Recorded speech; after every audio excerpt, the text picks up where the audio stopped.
Всем привет! Продолжаю разбираться с API YouTube, с Google API. Сегодня я сделаю скрипт на Python, который будет уметь запрашивать у пользователя Google права для обращения к API YouTube и Google API от имени этого пользователя. В данном случае мы будем просто запрашивать имя пользователя. Но в дальнейшем с такими правами мы сможем загружать видео на YouTube и редактировать уже ранее загруженные видео. Поскакали.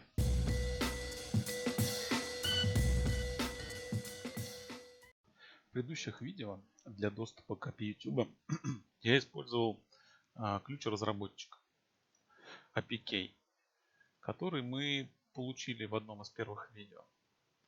Этот ключ нам необходим для того, чтобы идентифицировать перед API наше приложение. Только с ним можно получить публичную информацию о канале, о видео. Ту информацию, которая доступна всем.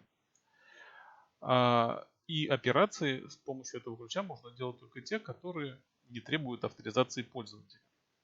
То есть, если мы хотим получить название канала какого-либо общедоступного, неприватного, если мы хотим получить описание видео какого-либо доступного, общедоступного, мы можем использовать только ключ разработчика APK. Но если мы хотим загрузить видео, новое видео, хотим удалить видео, хотим изменить описание видео или что-то сделать на канале, мы должны получить права от владельца этого ресурса, от владельца канала или от владельца видео.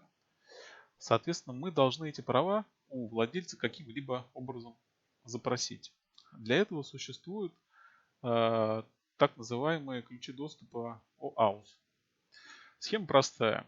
Мы создаем ключ приложения, мы создаем запрос, в котором указываем необходимые разрешения для нашего приложения, идентифицировав перед пользователем и API наше приложение с использованием все того же самого ключа приложения.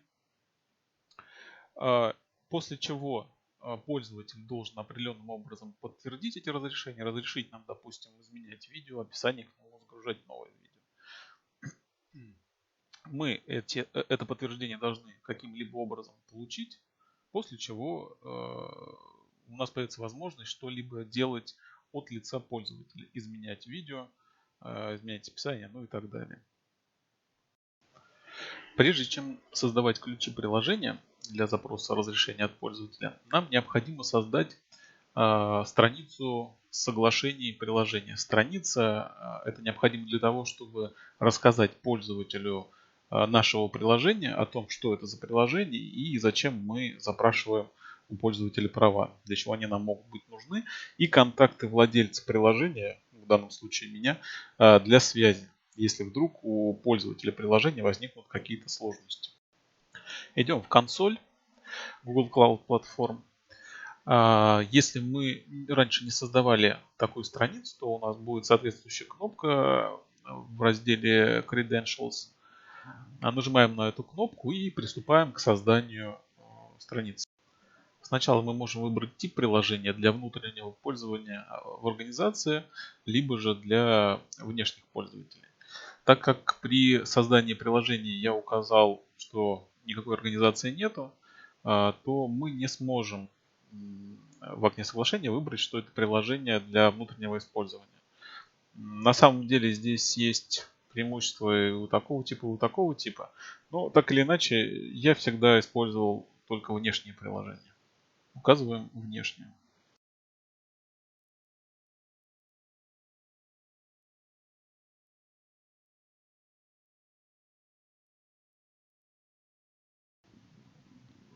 Теперь нам нужно указать название нашего приложения для пользователя, который он увидит. Название указываем произвольное. Можно указывать по-русски, можно по-английски. Обязательно нужно указать e-mail поддержки.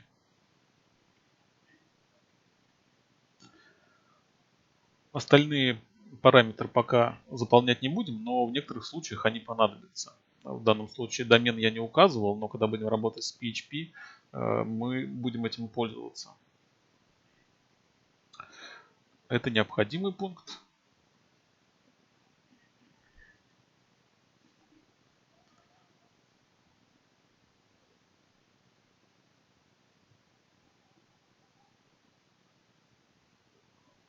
Вбиваем все то, что нужно, и больше ничего лишнего делать не будем. Такое самое элементарное описание сделал, больше ничего. Сбоку видно, как будет это все выглядеть. Справа. Сохраняем. В разделе Scopes на данном этапе ничего не заказываем. Scopes мы будем запрашивать напрямую из приложения. Этот раздел может быть необходим, если мы будем публиковать приложение. Так выглядит сохраненная страничка. Здесь важно обратить внимание на пункт Test Users. Из-за того, что он у нас сейчас пустой, мы еще поимеем проблем, но мы с ними разберемся. Теперь приступим к созданию кредов для нашего приложения. Это раздел WAUS Client IDs. Нажимаем «Создать». Выбираем тип приложения. Сегодня выберем десктопное приложение. Называем как удобно.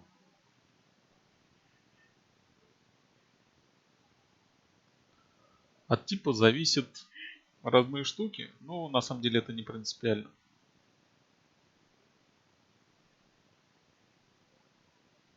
Создали ключ, получили клиент ID и клиент Secret. Но на самом деле в работе мы не будем пользоваться ни клиентом ID, ни клиент Secret, хотя могли бы. Для идентификации мы будем использовать JSON-ку.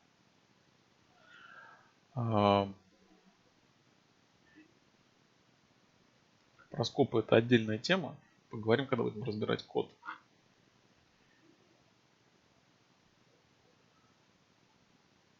Нажимаем ОК.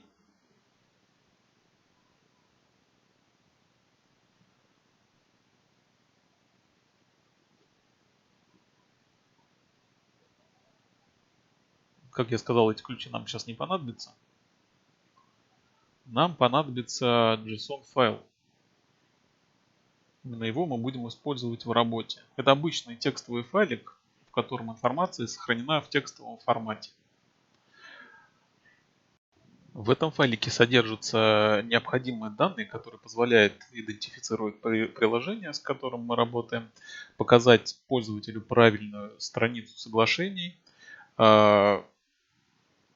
Также здесь могут содержаться редиректы, но мы сейчас редиректы использовать не будем, но они могли бы содержаться в JSON. Здесь могли бы быть подтвержденные домены и всякое такое разное, которое бы позволило бы нормально функционировать нашему приложению. В данном этапе это крайне простой JSON файл. Разберемся дальше, как с ним работать. Итак, это код нашего предыдущего проекта на Python. Здесь сервис мы получали в одну строку, где передавали APK и, в общем-то, больше ничего.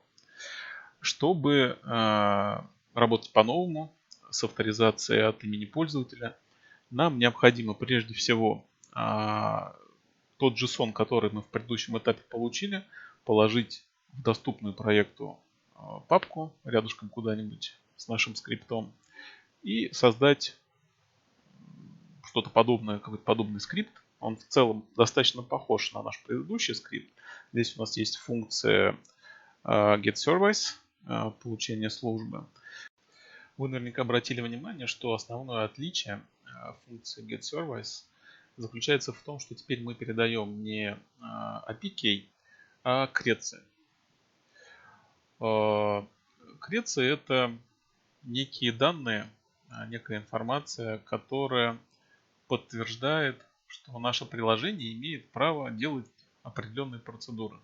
То есть мы получаем креции после того, как пользователь подтвердил. Сначала мы у него запросили, а потом он подтвердил определенные разрешения. Как мы можем определить, что просить у пользователя, какие разрешения у него запрашивать? Это передается в скопах. Scopes — это как раз именно те аргументы, которые определяют, какие права запрашивать у пользователя. Здесь должно действовать правило разумной достаточности. То есть мы должны запрашивать только те разрешения у пользователя, которые нам действительно необходимы, и не запрашивать ничего лишнего. Вы сами наверняка сталкивались, когда какое-нибудь приложение, которое должно складывать 2 плюс 2, запрашивает у вас там доступ в интернет и изменение личных данных. Поэтому если нам не нужны лишние права, то и запрашивать их не нужно. Пользователь скорее уйдет, чем даст нам эти права. Соответственно, те права, которые нам нужны, нам передаются в функции from client secrets file в аргументе scopes. Это обычный массив ссылок. Доступные права, которые мы можем запретить, вы можете посмотреть. Доступные права, которые мы можем запросить, вы можете посмотреть по этой ссылке. Здесь их достаточно много. Для того, чтобы работать с API YouTube, нам как минимум нужно запросить вот эти права. Они нам будут необходимы для того, чтобы от имени пользователя редактировать видосики какие-то, да, и каналы. Так как мы в данном приложении хотим узнать информацию пользователя, то мы должны запросить у него права на доступ к его профилю. То есть мы просто берем нужные нам права вот таким вот образом, копируем сюда, да, и вставляем. Для каждой API-шки есть свой набор прав, которые мы должны запросить, чтобы делать какие-то операции. Если мы вдруг изменим права, которые нам необходимы, нам придется запросить у пользователя вновь разрешение. То есть, если мы запросили у пользователя доступ только к редактированию видео на YouTube, мы не сможем с этими правами, с этим токеном, который нам выдаст API-шка, допустим, обратиться к Google диску этого пользователя. Мы должны будем создать новый скоп, где запросить права доступа к диску, опять пройти процедуру авторизации, получить новый токен и только с ним уже обращаться к функциям там, доступа к диску, например. Это важно понимать. И не все права можно запросить без модерации приложения. У Google API существует множество разных способов получения кредитов. Это связано с тем, что ведь приложения у нас могут быть разные, которые будут использовать API. Это могут быть и веб-приложения, и десктопные приложения, это могут быть и веб-приложения, все что угодно. И у каждого из этих приложений могут быть ограниченный набор способов, с помощью которых он может запросить права. В некоторых случаях приложение может перекинуть пользователя в браузер и запросить в браузере у него права. В других случаях он этого сделать не может. В общем, ситуации бывают разные. Я не буду их разбирать все. Разберем два способа. Первый способ — это получение через консоль. Я создал две функции. getCreateCons. Вот. Функции getUserInfo — это просто тестовая функция, чтобы продемонстрировать, что будет делать наше приложение, что мы научились получать необходимые ключи и запрашивать права доступа. То есть эта функция просто будет показывать информацию о пользователе, права, которые мы запросили и которые он нам подтвердил. Итак, посмотрим, что произойдет, если мы попробуем запросить разрешение через консоль. Смотрите, мы запустили приложение с помощью и запросили права с помощью вот такой функции. Эта функция вывела нам в консоль ссылку, которую мы должны открыть. По ссылке будут запрошены права у пользователя для приложения. И после того, как пользователь эти права подтвердит, предоставит их нашему приложению, мы должны будем ввести здесь авторизационный код. Здесь есть один важный нюанс. На этапе составления страницы соглашений мы не указали тестовых пользователей. Это приведет к ошибке. Смотрим, что случится. Смотрите, я скопировал ссылку, которую нам выдала консоль, и перешел по ней под своим гугловским аккаунтом, но другим. Так как сейчас на данном этапе у нас на странице соглашения приложения не указано ни одного тестового пользователя, то мы получаем ошибку «Доступ запрещен». То есть, прежде чем использовать наше приложение, мы должны на страницу соглашения добавить пользователей тестовых, чтобы запрашивать у них права. Это ограничение статуса приложения, потому что оно у нас еще не отмодерировано, оно не внутреннее, оно внешнее. Поэтому, чтобы его тестировать, нам необходимо добавить в него тестовых пользователей. Сделать это просто. Идем в консоль, в раздел Consent Screen. И здесь у нас есть кнопочка Add Users. Я на самом деле уже добавил себя как тестового пользователя. Поэтому, собственно, тут приходится жонглировать аккаунтами, чтобы показать вам ошибки, с которыми вы столкнетесь. То есть вы нажимаете кнопку Add Users, вводите e-mail пользователя Google, то есть пользователя, у которого есть аккаунт в Google, ну, условно говоря, azrael.ru@gmail.com. У меня к этой почте привязан аккаунт Google, и, соответственно, я его сюда вбиваю. Важно обратить внимание на то, что этих пользователей потом нельзя удалить. Они остаются навсегда, при этом лимит пользователей 100 штук. Это для тестового приложения, для приложения в режиме тестов. Когда мы запрувим приложение, опубликуем его, пройдем модерацию, лимита этого, конечно, не будет, и тестовых пользователей добавлять сюда будет не нужно. Но, в принципе, приложением можно пользоваться, пока он находится в режиме тестирования. Это неограниченный срок. Зачем нам проходить модерацию, если это делать не обязательно. Но обратите внимание, что вы добавляете сюда тестовых пользователей, и в какой-то момент количество лимитов может закончиться. То есть, если это приложение все-таки для внутреннего пользователя, это не страшно. Мы потом можем просто удалить приложение и создать приложение по-новому и добавить туда новых тестовых пользователей. Но так или иначе,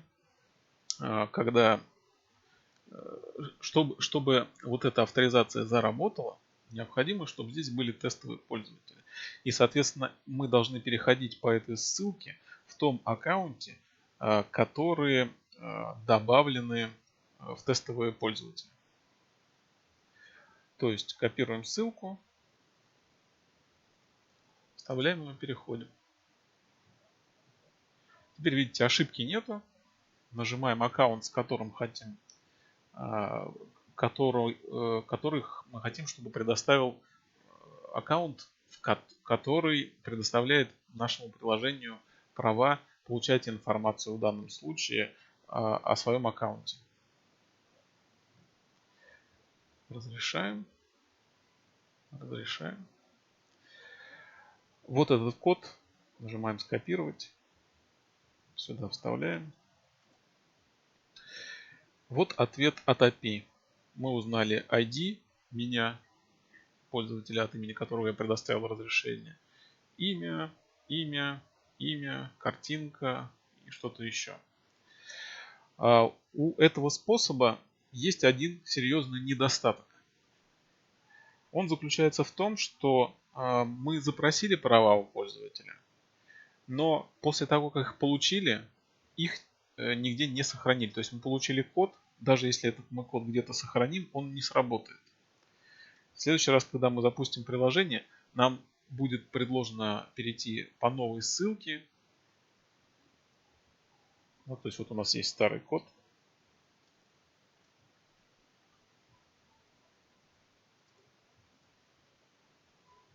Давайте его скопируем. Вот у нас есть старый код. он не сработал. Потому что нам нужно запросить разрешение вновь.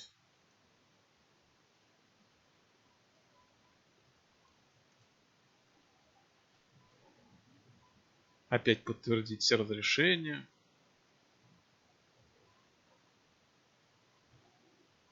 И вновь скопировать код. И вновь его сюда в консоль вернуть. И получить ответ. Это неудобно.